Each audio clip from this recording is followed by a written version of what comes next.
आज का डे हमारे लिए बड़ा स्पेशल डे है क्योंकि कनाडा में पीछे जैसे ट्रेंड रहा था, पहले बीच में टफ हो गया था, उसके बाद इजी भी हुआ। और हमने देखा कि बहुत सारे ऐसे वीज़ाज थे जो बड़ी टफ फाइल्स थी, तो हमारे स्टाफ ने वो बड़ी अच्छी तरह से हैंडल की और फिर वो वीज़ाज ग्रांट हुए और बच्चों के सपने जो है वो साकार हुए, जिसके लिए हम बहुत ज़्यादा प्राउड फील करते हैं। हमारे 8-10 वीज़े अभी रिसेंट आए हैं, जिसमें से अगर मैं पहले वीज़ा की बात करूँ तो चमन का वीज़ा है, जिसमें पीटी के ऊपर वीज़ा आया है। पीटी में अभी जैसे रूल चेंज हुए थे कनाडा में, और एसडीएस फाइल जो है वो अभी चल रही है पीटी के ऊपर भी। तो पहले जो है एसडीएस फाइल नहीं होती थी पीटी, जिसमें वीज़ा बहुत ज़्यादा डिलेड भी थे और वीज़ा सक्सेस रेट बहुत लो था। जैसे 60 पॉइंट्स अनाउंस हुए थे कि 60 पॉइंट मिनिमम होने चाहिए पीटी में तो वीज़ा ग्रांट हो जाएगा, तो उसकी एग्जांपल हमारे सामने है चमन। चमन ने पीटी हमारे थ्रू की एंड पहली अटैम्प्ट में ही पीटी का बड़ा अच्छा स्कोर आया। उसके बाद उसको ट्रस्ट हुआ कि मैं वीज़ा भी यहीं से लगवाऊँ, एंड उसका वीज़ा यहाँ से ग्रांट हुआ। तो सर कैसे अचीव करते हैं टॉप फाइव से कि कोई अचीव करना भी बहुत बड़ी जिम्मेवारी होती है। इसमें जो फाइलिंग सिस्टम है हमारा 3 चेक फाइलिंग सिस्टम है, जिसमें एक बार पहले चेकिंग होती है, फिर दूसरी बार होती है, फिर तीसरी बार होती है। तो उसमें हम फाइल को एरर फ्री बना देते हैं। ये बहुत बड़ी चीज़ है कि एक जो फाइल आप किस हाथों में दे रहे हो। तो बच्चों ने हम पे ट्रस्ट किया, उन्होंने देखा कि यहाँ पे जो फाइलिंग का जो सिस्टम है वो बड़ा ही स्ट्रॉन्ग है, तो वीज़ा के रिफ्यूज़ल के चांसेस होते ही नहीं। तो बच्चों के लिए हम 3 लेयर सिक्योरिटी कह सकते हैं इसको। 3 लेयर सिक्योरिटी कह सकते हैं। तो सर जैसे रिफ्यूज वीजा होता है उसके कैसे आप इंग्लिश वर्ड माहिर है, क्योंकि ज्यादातर देखते हैं कि जो बच्चे हैं वो मायूस होकर आते हैं लेकिन यहाँ से उड़ान भर के जाते हैं। हमने ऐसे बहुत सारी फाइल्स हैंडल की हैं जो पहले 1 बार, 2 बार, 5-5 बार भी रिफ्यूज़्ड हुई हैं।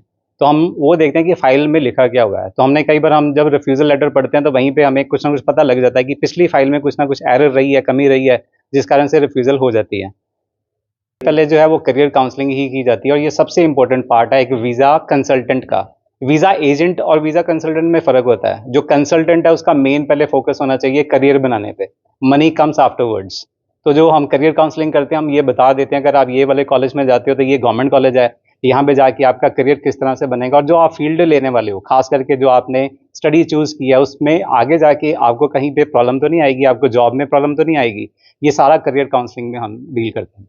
वीजा सक्सेस रेट का क्या कारण है कि वीजा सक्सेस रेट ज्यादा हो?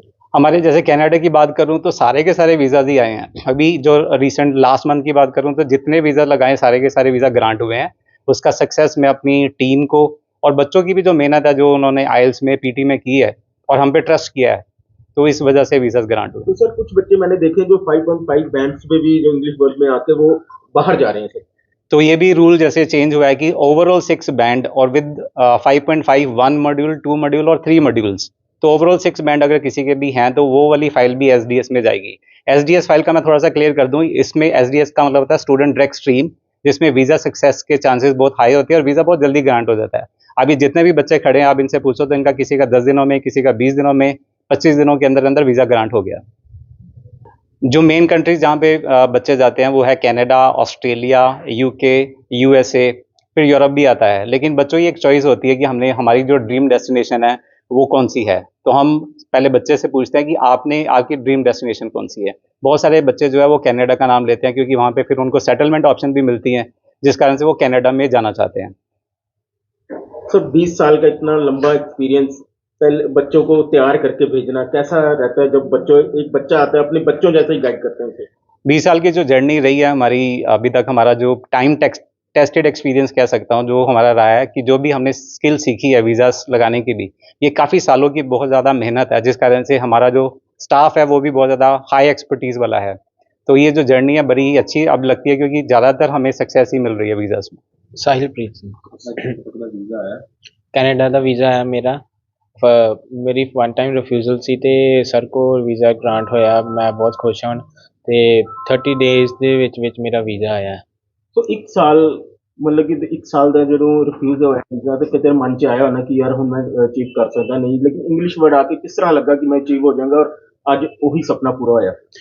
ਜਦੋਂ ਮੈਂ ਫਸਟ ਟਾਈਮ ਰਿਫਿਊਜ਼ਲ ਹੋਇਆ ਸੀ ਉਦੋਂ ਮੈਨੂੰ ਬਹੁਤ ਅਪਸੈਟ ਸੀ ਤੇ ਬਹੁਤ ਨਿਰਾਸ਼ ਵੀ ਸੀ ਕਿ ਮੇਰਾ ਰਿਫਿਊਜ਼ਲ ਆ ਗਈ। ਫਿਰ ਮੈਨੂੰ ਕਿਸੇ ਨੇ ਗਾਈਡ ਦੱਸਿਆ ਸਰ ਬਾਰੇ, ਫਿਰ ਮੈਂ ਇੱਥੇ ਆਇਆ ਤੇ ਮੈਨੂੰ ਬਹੁਤ ਖੁਸ਼ੀ ਹੋਈ ਕਿਉਂਕਿ ਸਟਾਫ ਨੇ ਵੀ ਕੋਆਪਰੇਟ ਕੀਤਾ ਮੇਰੇ ਨਾਲ ਤੇ ਫਿਰ ਬਹੁਤ ਅੱਛਾ ਲੱਗਾ ਜਦੋਂ ਮੇਰਾ ਵੀਜ਼ਾ ਗ੍ਰਾਂਟ ਹੋਇਆ। तो नवा साल आ रहा है, लगता कि हुण नई दुनिया ਜਿਹੜੀ ਹੈ ਉਹ ਸ਼ੁਰੂ ਹੋ ਰਹੀ ਹੈ। ਹਾਂਜੀ ਹਾਂਜੀ, ਤੇ ਹੁਣ ਮੈਂ ਬਹੁਤ ਖੁਸ਼ ਹਾਂ ਕਿ ਮੇਰੀ ਫੈਮਿਲੀ ਵੀ ਹੁਣ ਬਹੁਤ ਖੁਸ਼ ਆ ਤੇ ਇਸ ਲਈ ਹੁਣ ਮੈਂ ਥੈਂਕਫੁਲ ਕਰਦਾ ਸਰ ਨੂੰ ਕਿ ਉਹਨਾਂ ਨੇ ਮੇਰਾ ਵੀਜ਼ਾ ਗ੍ਰਾਂਟ ਕਰਕੇ ਦਿੱਤਾ।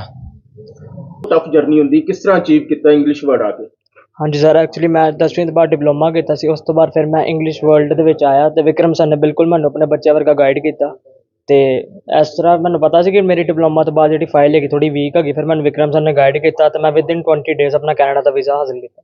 ਤਾਂ ਹੁਣ ਕਿਵੇਂ ਲੱਗ ਰਿਹਾ ਕਿ ਜਦੋਂ ਇੱਕ ਵੀਜ਼ਾ ਆ ਗਿਆ ਤੇ ਨਵੀਂ ਉਡਾਨ ਜਿਹੜੀ ਹੈ ਉਹ ਸ਼ੁਰੂ ਹੋ ਰਹੀ ਹੈ, ਸੋ ਕਿਤੇ ਨਾ ਕਿਤੇ ਮਨ ਦੇ ਵਿੱਚ ਜਿਹੜੀ ਪੁਰਾਣੀ ਚੀਜ਼ਾਂ ਸੀ ਉਹ ਭੁੱਲ ਕੇ ਹੁਣ ਨਵੀਂ ਪਾਰੀ ਦੀ ਸ਼ੁਰੂਆਤ ਕੀਤੀ ਜਾ ਰਹੀ ਹੈ? ਹਾਂਜੀ ਹਾਂਜੀ ਬਿਲਕੁਲ ਜੀ, ਜਿਸ ਤਰ੍ਹਾਂ ਮੇਰਾ ਵੀਜ਼ਾ ਆਇਆ ਉਸ ਲਈ ਮੈਂ ਬਹੁਤ ਖੁਸ਼ ਹੋਇਆ ਅਤੇ ਮੇਰੇ ਜਿਹੜੇ ਪੁਰਾਣੇ ਜਿਹੜੀ ਮੈਂ ਹੈਗਾ ਸੀ ਆਪਣੀ ਫਾਈਲ ਨੂੰ ਲੈ ਕੇ ਬੜਾ ਨਰਵਸ ਹੈਗਾ ਸਟਾਰਟਿੰਗ ਦੇ ਵਿੱਚ ਕਿ ਮੇਰੀ ਫਾਈਲ ਨਹੀਂ ਲੱਗ ਸਕਦੀ। ਫਿਰ ਜਦੋਂ ਵਿਕਰਮ ਸਰ ਨੇ ਮੇਰਾ ਵੀਜ਼ਾ ਲਵਾ ਕੇ ਦਿੱਤਾ, ਹੁਣ ਮੈਂ ਬਹੁਤ ਖੁਸ਼ ਹੈਗਾ ਅਤੇ ਹੁਣ ਮੈਂ ਆਪਣੀ ਨਵੀਂ ਜ਼ਿੰਦਗੀ ਦੀ ਜਿਹੜੀ ਲਾਈਫ ਹੈਗੀ ਆਪਣੀ ਸਟਾਰਟ ਕਰਨ ਜਾ ਰਿਹਾ। ਵਿਨੇ ਜੀ, 5 ਸਾਲ ਦਾ ਗੈਪ ਹੋਵੇ ਤੇ ਬੰਦਾ ਆਸ ਛੱਡ ਦਿੰਦਾ ਹੈ, ਲੇਕਿਨ ਉਸ ਆਸ ਨੂੰ ਜਿਹੜੇ ਆ ਉਹ ਉਚਾਈਆਂ ਮਿਲੀਆਂ ਵਾ ਇੰਗਲਿਸ਼ ਵਰਡ ਆ ਕੇ 5 ਸਾਲ ਦੇ ਗੈਪ ਦੇ ਬਾਅਦ। ਇੱਕ ਸਮਾਂ ਹੁੰਦਾ ਮਾਯੂਸ ਹੁੰਦਾ, ਲੇਕਿਨ ਹੁਣ ਕਿਵੇਂ ਲੱਗ ਰਿਹਾ? ਸਰ ਹੁਣ ਬਹੁਤ ਹੀ ਵਧੀਆ ਲੱਗ ਰਿਹਾ। ਐਕਚੁਅਲੀ ਜਦੋਂ ਮੈਂ ਇੱਕਦਮ ਸਟੱਡੀ ਛੱਡੀ ਸੀ ਗ੍ਰੈਜੂਏਸ਼ਨ ਤੋਂ ਬਾਅਦ, ਉਸ ਤੋਂ ਬਾਅਦ ਮੈਂ ਜੋਬ ਤੇ ਲੱਗ ਗਿਆ ਸੀ ਵੈਸੇ, ਅਤੇ ਆਫਟਰ 5 ਇਅਰਸ ਮੈਨੂੰ ਅਚਾਨਕ ਲੱਗਾ ਕਿ ਹੁਣ ਇੱਥੇ ਕੋਈ ਗਰੋਥ ਨਹੀਂ ਹੋ ਰਹੀ ਅਤੇ ਮੈਨੂੰ ਕਿਤੇ ਹੋਰ ਦੇਖਣਾ ਚਾਹੀਦਾ। ਅਤੇ ਫਿਰ ਮੈਂ ਆਇਲਸ ਸਟਾਰਟ ਕੀਤੀ। ਆਇਲਸ ਅਰਾਊਂਡ 2 ਮਹੀਨੇ ਲਗਾਉਣ ਤੋਂ ਬਾਅਦ ਮੇਰੇ 7 ਬੈਂਡ ਆ ਗਏ ਅਤੇ ਫਿਰ ਮੇਰੇ ਅੰਦਰ ਇੱਕ ਹੋਪ ਆਈ ਕਿ ਚਲੋ ਹੁਣ ਕੁਛ ਨਵਾਂ ਕਰੀਅਰ ਸਟਾਰਟ ਕਰਦੇ ਹਾਂ। ਫਿਰ ਹੌਲੀ ਹੌਲੀ ਕਰਦੇ ਕਰਦੇ ਮੈਨੂੰ ਕਿਸੇ ਨੇ ਇੰਗਲਿਸ਼ ਵਰਡ ਬਾਰੇ ਦੱਸਿਆ। ਫਿਰ ਉਸ ਤੋਂ ਬਾਅਦ ਮੈਂ ਸਰ ਨੂੰ ਆ ਕੇ ਮਿਲਿਆ ਅਤੇ ਸਰ ਨੇ ਮੈਨੂੰ ਪ੍ਰੋਪਰ ਗਾਈਡ ਕੀਤਾ। ਅਤੇ ਸਰ ਨੇ ਪਹਿਲਾਂ ਮੈਨੂੰ ਦੱਸਿਆ ਕਿ ਤੁਹਾਡਾ 5 ਸਾਲ ਦਾ ਗੈਪ ਹੈਗਾ ਅਤੇ ਕੋਈ ਐਡੀ ਟੈਨਸ਼ਨ ਲੈਣ ਦੀ ਲੋੜ ਨਹੀਂ ਹੈਗੀ। ਸੋ ਓਵਰਆਲ ਫਿਰ ਸਰ ਨੇ ਮੈਨੂੰ ਪਹਿਲਾਂ ਗਾਈਡ ਕੀਤਾ, ਫਿਰ ਪ੍ਰੋਪਰ ਸਾਰਾ ਦੇਖਿਆ ਮੇਰੀ ਫਾਈਲਿੰਗ ਦਾ। ਉਸ ਤੋਂ ਬਾਅਦ ਜਾ ਕੇ ਇਹਨਾਂ ਨੇ ਮੇਰੀ ਫਾਈਲ ਪੰਚ ਕੀਤੀ। ਸੋ ਕਿਸੇ ਵੀ ਬੱਚੇ ਦੀ ਭਵਿੱਖ ਲਈ ਕਾਉਂਸਲਿੰਗ ਬਹੁਤ ਜ਼ਰੂਰੀ ਹੁੰਦੀ ਹੈ, ਸੋ ਕਾਉਂਸਲਿੰਗ ਕਿਸ ਤਰ੍ਹਾਂ ਮਿਲਦੀ ਹੈ ਜੇਕਰ ਗੱਲ ਕਰੀਏ, ਕਿਉਂਕਿ ਕਾਉਂਸਲਿੰਗ ਤੋਂ ਬਗੈਰ ਕੋਈ ਵੀ ਜਰਨੀ ਨੂੰ ਅਚੀਵ ਨਹੀਂ ਕੀਤਾ ਜਾ ਸਕਦਾ। ਸੋ ਸਭ ਤੋਂ ਪਹਿਲਾਂ ਜਦੋਂ ਮੈਂ ਸਰ ਕੋਲ ਆਇਆ ਸੀ, ਸਰ ਨੇ ਮੈਨੂੰ ਪਹਿਲਾਂ ਇਹੀ ਗੱਲ ਕਹੀ ਸੀ ਕਿ ਤੁਸੀਂ ਪਹਿਲਾਂ ਆਪਣੇ ਡਾਕੂਮੈਂਟਸ ਵਗੈਰਾ ਸ਼ੇਅਰ ਕਰੋ, ਫਿਰ ਤੁਹਾਡਾ ਪ੍ਰੋਪਰ ਦੇਖ ਕੇ ਮੈਂ ਤੁਹਾਨੂੰ ਤੁਹਾਡੇ ਕੋਰਸ ਦੇ ਬਾਰੇ ਗਾਈਡ ਕਰਾਂਗਾ, ਤੁਹਾਡੇ ਕਰੀਅਰ ਬਾਰੇ ਗਾਈਡ ਕਰਾਂਗਾ। ਫਿਰ ਉਸ ਤੋਂ ਬਾਅਦ ਸਰ ਨੇ ਦੇਖ ਕੇ ਮੈਨੂੰ ਪਹਿਲਾਂ ਕੋਰਸ ਦੱਸਿਆ, ਫਿਰ ਉਸ ਤੋਂ ਪੂਰੀ ਪ੍ਰੋਪਰ ਮੇਰੇ ਡਾਕੂਮੈਂਟ ਦੇਖ ਕੇ ਵਗੈਰਾ ਫਿਰ ਸਰ ਨੇ ਮੈਨੂੰ ਜਾ ਕੇ ਐਂਡ 'ਤੇ ਮੇਰਾ ਕੋਰਸ ਡਿਸਾਈਡ ਕਰਕੇ ਅਤੇ ਮੈਨੂੰ ਅੱਗੇ ਗਾਈਡ ਕੀਤਾ। ਸੋ 3 ਲੇਅਰ ਦੀ ਸਿਕਿਉਰਿਟੀ ਦੇ ਵਿੱਚ ਕੋਈ ਪਰਿੰਦਾ ਵੀ ਨਹੀਂ ਪਾਰ ਮਾਰ ਸਕਦਾ, ਇੱਥੇ ਤੇ ਐਰਰ ਦੀ ਕੋਈ ਗੁੰਜਾਇਸ਼ ਹੀ ਨਹੀਂ ਹੈਗੀ ਹੈ। ਹਾਂਜੀ sir, English word 3 layer security ਦਿੰਦਾ ਤੁਹਾਨੂੰ। ਹਾਂਜੀ ਹਾਂਜੀ ਸਰ, ਬਿਲਕੁਲ ਇਹ ਗੱਲ ਹੈ, ਕਿਉਂਕਿ ਸਰ ਨੇ ਮੈਨੂੰ ਸਭ ਤੋਂ ਪਹਿਲਾਂ ਇਹੀ ਕਿਹਾ ਸੀ ਕਿ ਪਹਿਲਾਂ ਤੁਹਾਡੀ ਜਦੋਂ ਫਾਈਲਿੰਗ ਚੈੱਕ ਹੋਏਗੀ, ਉਸ ਤੋਂ ਬਾਅਦ ਜਾ ਕੇ ਤੁਹਾਡੇ ਜਿਹੜੇ ਡਾਕੂਮੈਂਟਸ ਹੋਣਗੇ ਆਪਾਂ ਪ੍ਰੋਪਰ ਤਰੀਕੇ ਨਾਲ ਸਾਰੇ ਲੀਗਲ ਡਾਕੂਮੈਂਟ ਲਗਾਵਾਂਗੇ, ਕੋਈ ਵੀ ਜਾਲੀ ਡਾਕੂਮੈਂਟ ਨਹੀਂ ਲੱਗੇਗਾ, ਕਿਉਂਕਿ ਤੁਹਾਨੂੰ ਹੀ ਕੱਲ੍ਹ ਨੂੰ ਜਾ ਕੇ ਪ੍ਰੋਬਲਮ ਹੋ ਸਕਦੀ ਹੈ। ਅਤੇ ਸਰ ਨੇ ਮੈਨੂੰ ਈਚ ਸਟੈਪ 'ਤੇ ਗਾਈਡ ਕੀਤਾ, ਜਿੱਥੇ ਸਾਨੂੰ ਨਹੀਂ ਪਤਾ ਸੀ ਕੁਛ ਚੀਜ਼ਾਂ, ਉਹਨਾਂ ਚੀਜ਼ਾਂ ਬਾਰੇ ਵੀ ਸਾਨੂੰ ਦੱਸਿਆ। ਫਿਰ ਜਾ ਕੇ ਜੋ ਵੀ ਰਿਜ਼ਲਟ ਆਇਆ ਤੁਹਾਡੇ सामने ਹੈਗਾ।